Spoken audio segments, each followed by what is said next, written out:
I don't even really have to get into how bad the White Sox were last year, as this topic has been covered so much, including by myself. So I'll just recap it simply with the fact that their record was 41-121, the worst in modern Major League history. And what's more, they really didn't do much of anything to improve their situation over the offseason. In fact, trading a couple of their most productive players, leading many to believe this year could be every bit as bad, if not worse. And while I will acknowledge it is the early days of spring, things are already not looking so hot for the Southsiders, as they just gave up an ugly 9 spot in the first inning to the Rangers.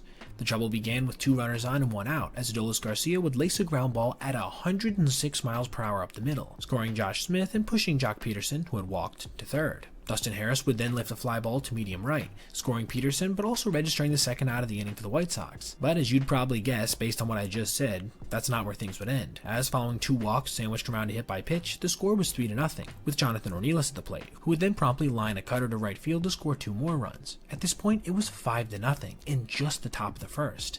And they still weren't done yet, as Josh Smith, the very player who had led off the game with a walk, would line a fastball up the gut into center field, bringing in the 6th run.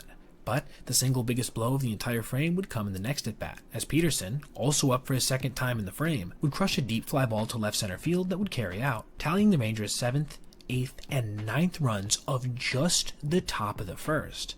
The White Sox would get out of it after this, but still, the damage had been done, and the embarrassment had been recorded. Again, it is spring training, but this probably does little to take away from how disheartening this has to be for their fans, many of which, I'm guessing, at this very moment are readying themselves for another one of the worst seasons in the history of the sport for any franchise.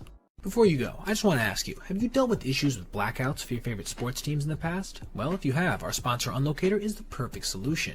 They can help you bypass these restrictions using VPN technology for just under $7 a month. And if you want a software-free plan instead, you can also sign up for their Smart DNS plan, which is just $4 a month. And if you use my code MTC, you can get an additional 3 months for free when you sign up for a yearly or multi-year subscription.